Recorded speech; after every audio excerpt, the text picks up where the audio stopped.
You like playing Valkyr? You want to do some damage? The Gates of Asgard build is a good way to do it.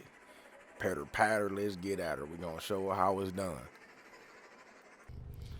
Alright, let's start with her actual build itself. Operator, I've run diagnostic Alright, Orders. regressions. All systems nominal. See, you always You want to don't pop need up to when I'm thank trying to me. do something, man.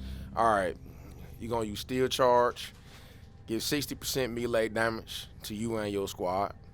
I run preparation, so I start out with, well, I gotta add more, endo to it just to do it. I ain't add all the former yet. You know how that be.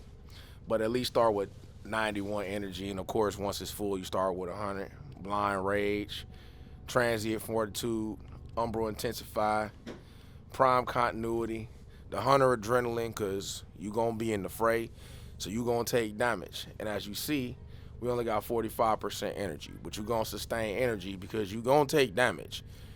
But that's not a problem at all. Use Umbral Vitality, you know what I'm saying? Make sure your health is up there.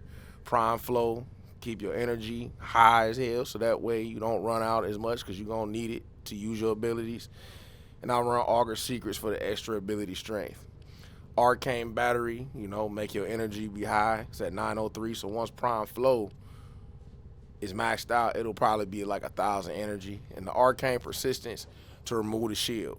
Yeah, the magnetic effects and nullifiers will disable it, but it really doesn't matter because as long as you're doing damage, you're going to be able to heal yourself, especially when you activate your fourth ability.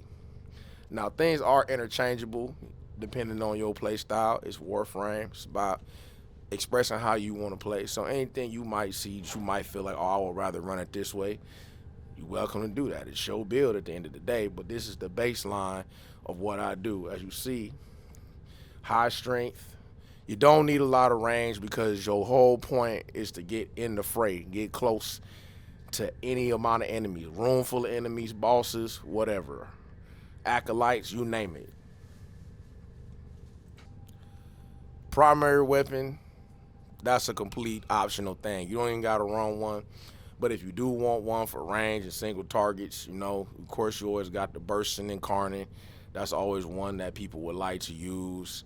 You could use the Nadaruk bow, anything like that. Let's see, we could use the Nadaruk bow. Yup, Nadaruk bow, we can use that. But most of the time, you're not even going to be worried about using your primary because you're going to do so much damage through your melee attacks, they don't matter. All right, Belly of the Beast. We're going to just show some regular sword work here. It's going to be a lot of Jade Light Eximuses in here. No abilities active right now, just plain broken war.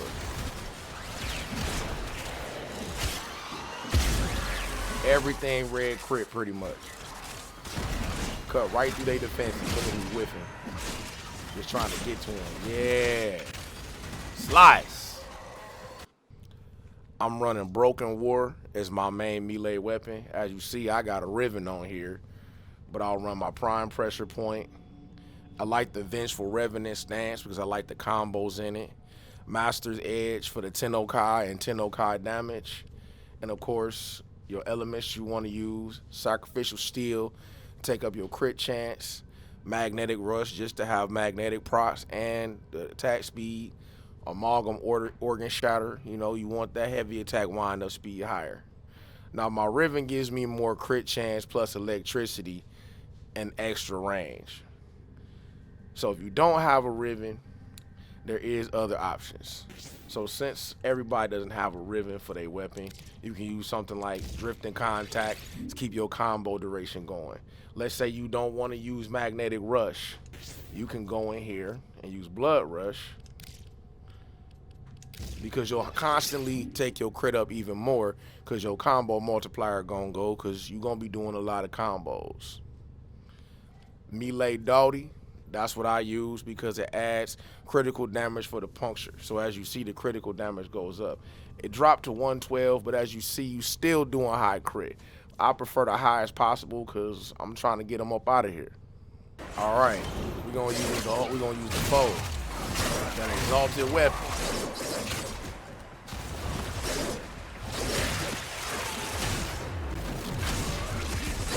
Big crits. Big crits.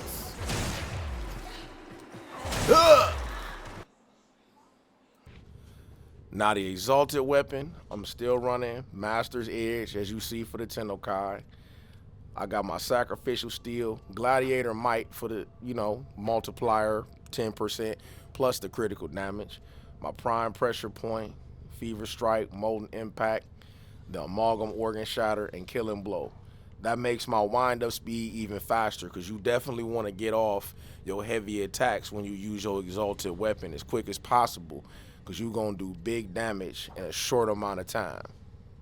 Now, if you did want to use Blood Rush on here, you can. You can throw Blood Rush on there. You can throw the Magnetic on there. Whatever you want to do, whatever you feel is going to work best for you. It does work on Acolytes as well. You can definitely drop an Acolyte off. As you see, he's going to start trying to run from it. On this build, they will really run away. This is Malice running away. Doing big damage to him, but he don't want to fight like no man. Because he know what's up.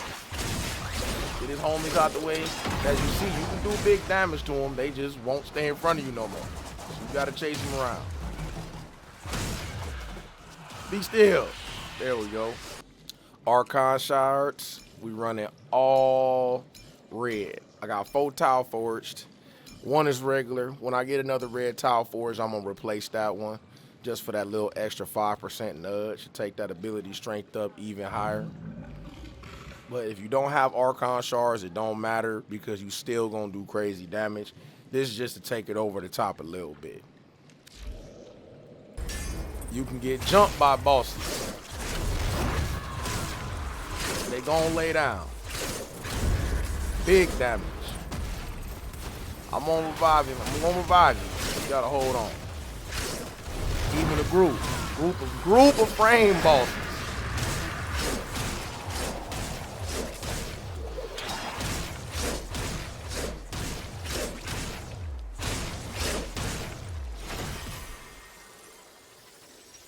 One more left. We'll get Volt out of here.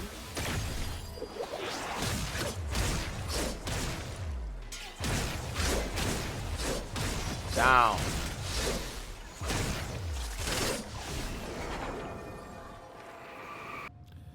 Just so happens to be a build I like to use, but it's Warframe, so it's open for interpretation. Anything you feel like may work better for you, switch it on out. But if you want to play it in the style that I am, well, this is the way to create it, and it's a fun build.